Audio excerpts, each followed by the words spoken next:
खुलुमबाय दिनै सानसेनि रादाबखौ फरायदों आं उदांस्रि मोसाहारि। दिनैनि गिबि सिरिनि सानसेनि रादाबफोरा जाबाय फारियै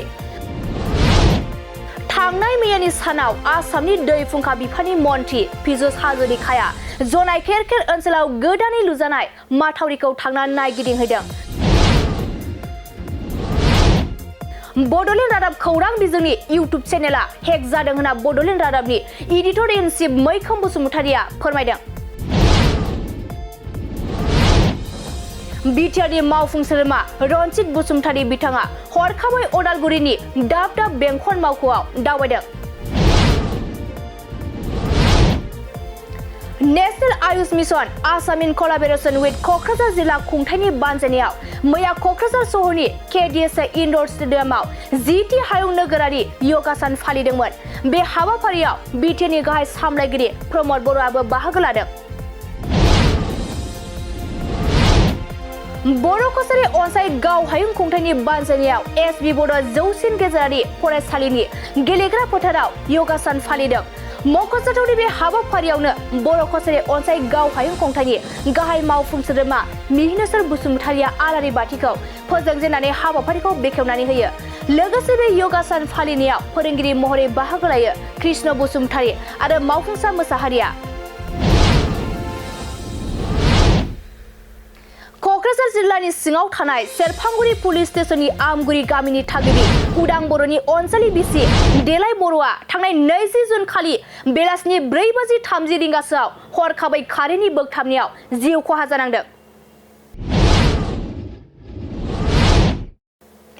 गुबुन गुबुन सिनेमा हलाव दिन्थिनायनि उनाव दिनै गराय फाख्रि बर' सावथुनखौ साफागुरिनि इउनिभार्सेल स्टुडिय'आव दिन्थिदों। दिनै सानसेनि रादाबफोरा एसेनोसै। गोजोन्थों। मोनसे गोजोनथाव खौरां बिए सेथि सेमिस्टारनि थाखाय गसाइगावनि जारागुरि गबिन्द बसुमतारि कलेजाव मुं थिसननाय हाबाफारिया सोलिगासिनो दं।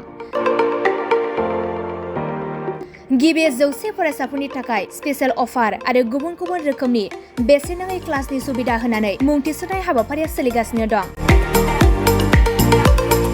बे फरायसालियाव फरायसाफोरा गावनि गोसोबायदि आयदाखौ सायख'नानै लानो हागोन। लोगोसे basic computer class, self defence आरो स्पकेन इंलिश क्लास बायदि सुबिदाफोरखौ बेसेन होआलासे फरायसाफोरा सोलोंथायखौ लानो हागोन। लोगोसे बे फरायसालिमायाव गासैबो फरायसाफोरनि थाखाय फ्रि बास सार्भिसबो होनाय जादों। लोगोसे गासैबो थाखोनि बिजाबजों बुंफबनाय बिजाब बाख्रिनिबो सुबिदा दं।